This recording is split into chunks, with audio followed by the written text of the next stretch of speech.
kalokohan na nagbunga sa kadalakan.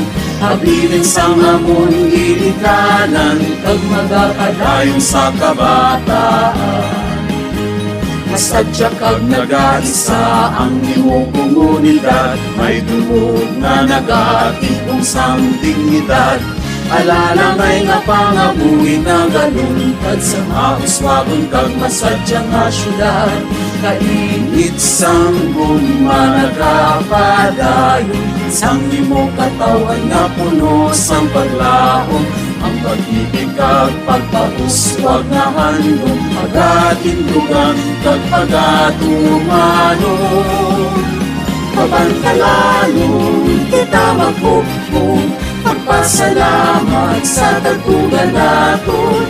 Pabantalalong pag-iliog yun ang pagtinha.